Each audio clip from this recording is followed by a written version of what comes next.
Sino ka? Paano mo ako nagawang ulihin? Hindi mo ba ako nakikilala?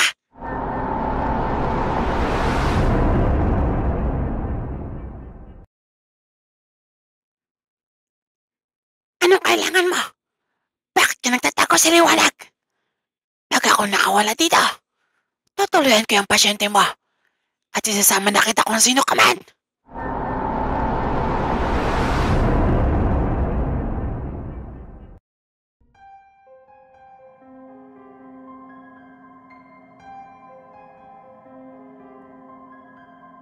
Magandang araw po sa inyo, Teodelio, at sa ating mga katribo.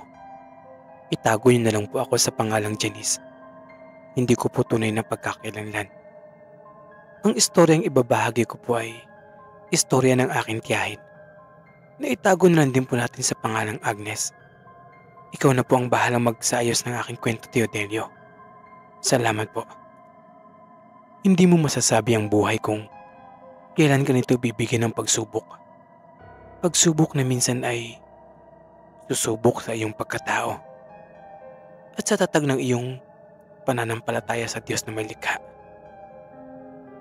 Ang istoryang inyong mapapakinggan ay hango sa totoong pangyayari. Dekada 70, Samar. Sa isang maliit na baryo sa tabing dagat ay naninirahan ng pamilya ni na Agnes.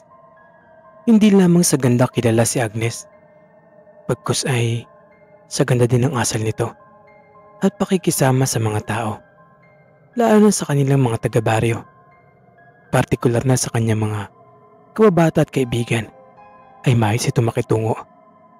Nako, kailan ba matatapos ang problemang ito? Hindi na natapos-tapos ang mga problema sa buwan na ito, buwiset. Ba, kotang-kota na ako ngayong buwan ah. Maaga pa ay nagbubungangan ang nanay ni Agnes habang kausap ang kanyang kumari sa labas ng kanilang pamamahay. Mare, aga-aga tilang init ng iyong ulo. Ganyan talagang buhay. Hanggat nabubuhay ang tao ay hindi mawawala ang problema. Kakibat na iyan ang ating buhay. Hanggang kamatayan. Uwi ka ng kumari ng nanay ni Agnes. Ay naku kumare, mabuti nga sana kung meron akong nakakatuwang sa buhay sa problema ko. Wala naman. Meron nga akong mga anak hindi naman nakakatulong. Lalo ng asawa ko. Minsan pa ay panggatas ng apo ko ako pa. Inay, tama na ho iyan. Nakayaw sa mga kapitbahay ho. Ang aga-aga nakatingin na naman dito sa atin. Suway naman ni Agnes sa kanyang inay. Paano hindi ka mabubwisit? Aga-aga, hayun, ang ama mo, nagiinom na naman. Di na nga katulong dito sa bahay pabigat pa. Mabuti sana kung mayroong permanenteng trabaho. Mas inuuna pa ang mga kabarkada kaysa kanyang pamilya. Itong mga panahong ito ay nasa 18 taong gulang na itong si Agnes. May angking kagandahan itong si Agnes. Bukod sa morena at makinis ay mabait din itong batang ito. Na siyang naging angat niya sa ibang kababaihan sa kanyang lugar. Iba si Agnes sa mga kapatid nitong lalaki. Dahil kung si Agnes ay maasahan ng kanyang magulang, ay kabaliktaran naman ng ibang nakatanda niyang kapatid. Sa kabila kasi ng pagkakaroon nito ng mga anak ay sa poder pa rin ng kanyang mga magulang ito naninirahan. Masipag itong si Agnes. Mula sa pagbubukid ay sumasama rin ito minsan para manguha ng lamang dagat para ibenta sa kanilang mga kalugar. Agnes, halika na. Hindi ka ba sasama sa ilog? Para manguha ng mga suso? At kapag wala naman kami makuha didiretso kami sa dagat para manguha ng shell sa tabing dagat. Uwi ka ng kaibigan ni Agnes. Sige, mauna na kayo. At baka hindi ako makakasama sa inyo dahil kailangan ko magtanim ng palay. Doon kina Manong Ipe. Dahil nauna nang kunin nanay ang bayad para pambili ng bigas. Ganun ba? O siya sige, mag-iingat ka ha. Mauna na kami. Paano mamaya? Doon ulit tayo sa Dalampasigan tumambay? Hintayin ka namin ha. Sige ba? O paano? Alis na rin ako at medyo malayo-layo pa rin ang lalakarin ko Agad naman naghiwalay ang magkaibigan. Si Barang para manguha ng suso at si Agnes naman ay para magtanim ng palay. Isang araw, habang nasa dalampasigan sila Agnes at kaibigan nito ay mayroong lumapit na isang binata. Hi? Meron ba kayong alam na matutuluyan dito? Taga-ibang bayan pa kasi ako eh. At isa akong mananaliksik. Baka meron kayong alam na pwede kong tuluyan. Kahit isang linggo lang. Wala eh. Pasensya ka na. Nako, meron pogi. Meron pang bakanting kubo sila inang doon sa likod. Sa likod ng kanilang bahay. Baka pwede ka muna doon. Kung gusto mo lang naman. Kung hindi ka maselan. Nako. Hindi hindi ako maselan. Ang ibig kong sabihin ay okay na okay sa akin kahit saan. Pwede ko bang makita? Halika, tara sumama ka sa amin at dadaling kita kina inang. Agad naman sumama ang binata sa dalawa. Habang kinakausap naman ng kaibigan ni Agnes ang binata. Itong si Agnes ay tahimik lamang at walang kibo. Maya-maya ay hinila nito ang kanyang kaibigan sa gilid. Sabay sabi ng, "Sandali lang Ginoo ha. Hindi ka ba nababahala na baka mamaya masamang tao pala yan? Pinapatuloy mo pa sa ating baryo. Tsaka hindi natin iyan kilala. Baka maya niyan ano bang gawin sa atin yan habang naglalakad tayo?" Nako, Miss Beautiful, grabe ka naman. Ganun na ba kasama ang tingin mo sa akin? Sa pogi at amo ng mukhang ito ay gagawa ng masama? Baka nga yan kayo pang may balak sa akin. Sagot ng lalaki nang marinig ang pag-uusap ng magkaibigan na may halong kapilyuhan. Huwag kayong mag-alala at huwag kayong matakot sa akin. Hindi ako masamang tao. Ako nga pala si Paul at isa akong mamamahayag. At itong aking pagkakakilanlan. Sabay pakita ng malaking ID nito na nakasabit sa kanyang leeg. Oh, tingnan mo. Ayan oh, nagpakita na ng kanyang larawan at may pangalan pa. Ikaw talaga masyado kang mapaghinala. Uwi ka naman ito kay Agnes na wala pa rin kibo sa mga sandaling iyon. Nakarating naman sina Agnes at ang kaibigan nito at ang binata sa inang ni Barang. Ay inang, meron daw sana magpapaupa ng inyong kubo. Ito si Pogi. Marahan namang kinurot ni Agnes ang kaibigan sa tagiliran nito. Si Paul ho. Mag-isa lang ho siya, inang. Ay nako, itong si Barang talaga ang daldal. Ang daldal masyado. Hayaan mo nang ipakilala ng binata ang kanyang sarili. Huwag mo nang pangunahan. Ay, pasensya na ho, inang. Magandang hapon ho sa inyo. Ako nga ho pala si Paul, isa ho akong mamamahayag.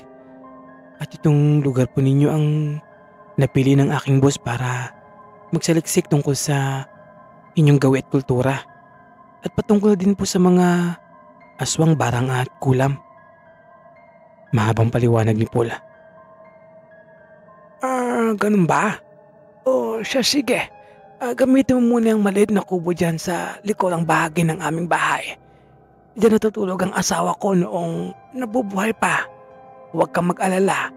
Hindi nagbumulto iyon. At dahil mabait ang asawa ko. Biro naman ng inang ni Barang. Siya sige. Naibang ko na muna kayo ha. At aasikasuhin ko pa ang mga gagamitin mo para sa iyong pananatili dito sa aming lugar. Sige ho. Salamat ho, inang. Sige ho, inang. Dito muna kami.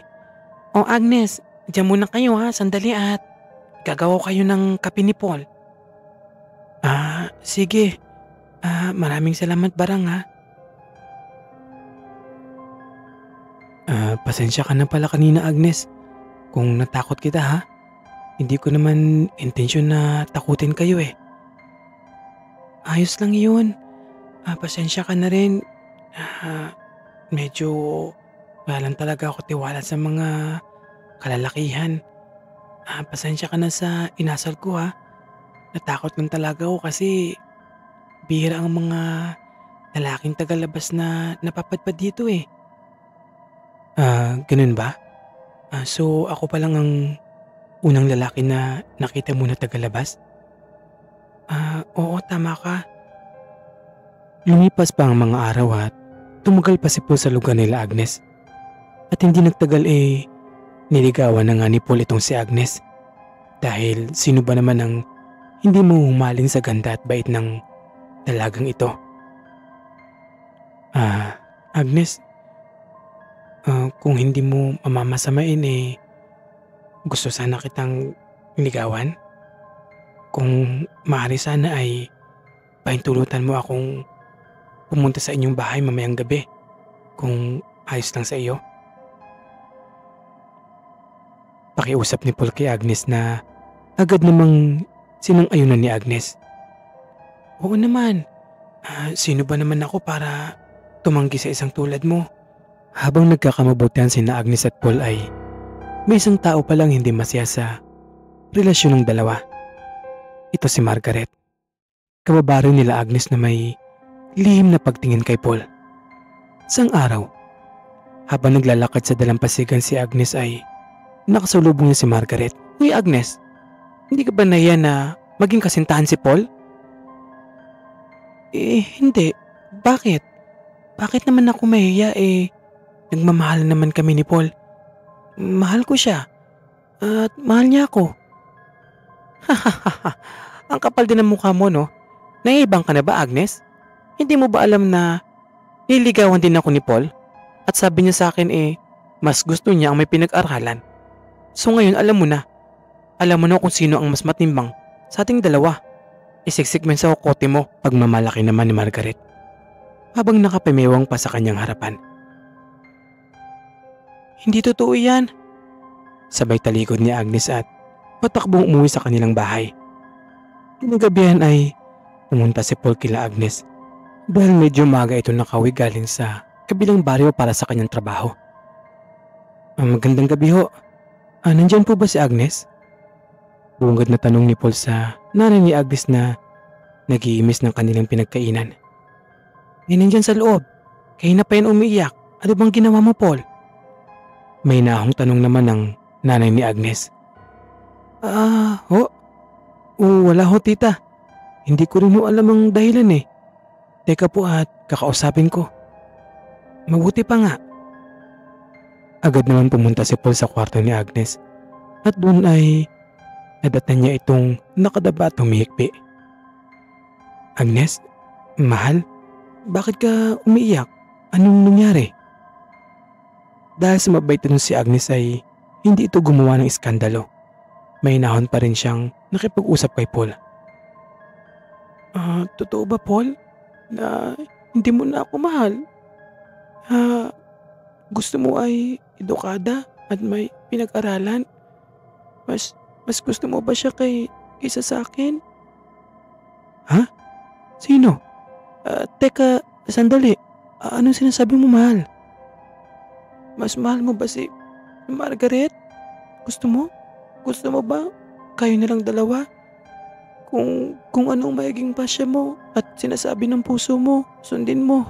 Dahil ayokong magmahal ng isang taong pilit ng pagmamahal. Ha? Mahal? Mahal naman. Walang namamagitan sa amin ni Margaret. Baliw talaga ang babaeng iyon. Mahal, kung ano man ang sinasabi sa'yo ni Margaret, huwag mong paniniwalaan ang mga iyon. Oo, umamin siya sa akin na gusto niya raw ako. At gagawin niya raw ang lahat para makuha niya ako sa iyo. Pero sinabi ko sa kanya na wala akong nararamdaman para sa kanya. Ikaw lang ang mahal ko. Mahabang paliwanag ni Paul kay Agnes. Tsaka mahal, hindi ako tatagal ng ganito dito sa inyong lugar kung hindi dahil sa iyo. Halika nga dito mahal. Sabay halik nito sa noo ni Agnes.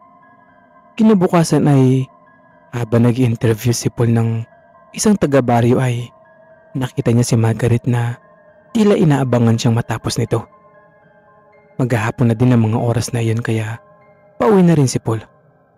Nang nalagpasan na ni Paul si Margaret nang magsalita ito ng, Paul, pwede ba tayo mag-usap? kahit sandali lang. Ano bang kailangan mo, Margaret? Yung ipipilit mo pa rin ang gusto mo ay ganun pa rin na makukuha mong sagot at hindi na ino magbabago. Ako na lang ang mahalin mo, Paul.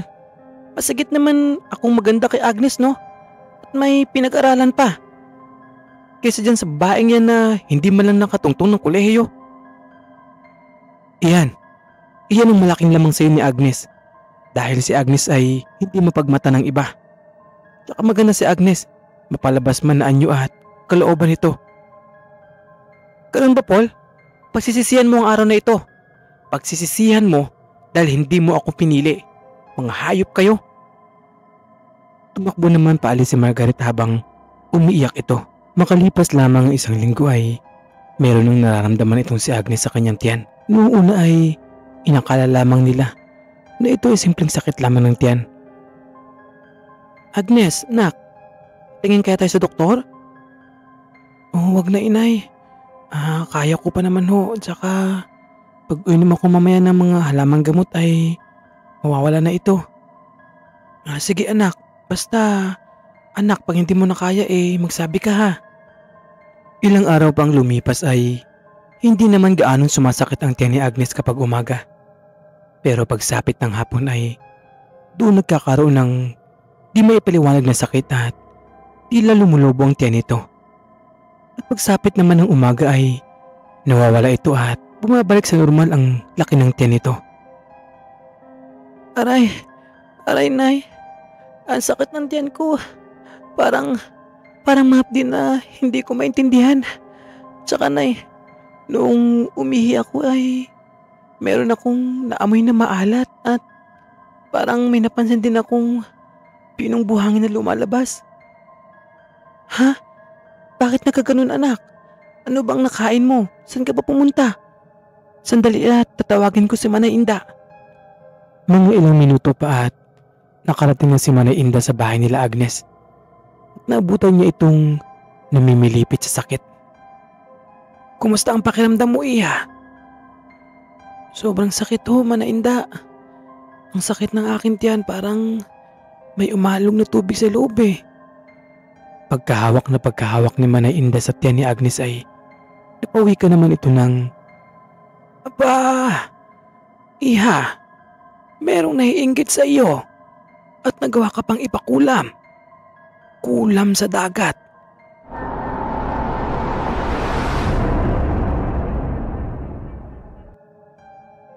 Kulam sa dagat ang ginagawa sa iyo. Minsan na rin akong nakasagupan ng ganitong klaseng pangkukulam. Isinasabay sa pagbaba at pagtaas ng tubig sa dagat ang ikinabit sa iyong kulam. Pag bumaba ang tubig sa dagat, halos wala kang maramdamang sakit at maliit ang iyong tiyan. At pag tumaas naman ng tubig, doon naman naatake ang sobrang sakit nito at kasabay nito ang paglobo ng tiyan mo. Mahabang paliwanag ni Manay Inda. Itong si Manay Inda ay isang magaling na manggagamot sa kanilang baryo at marami-rami na rin itong pinarusahan ng mangkukulam.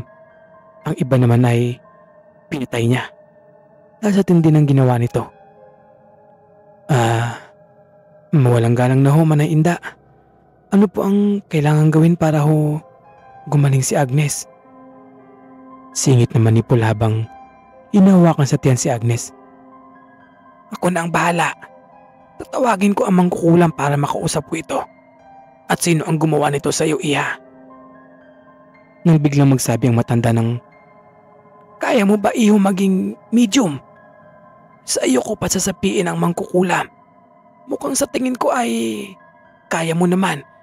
At mukhang magandang iyong pangangatawan at matatag ang iyong espiritu.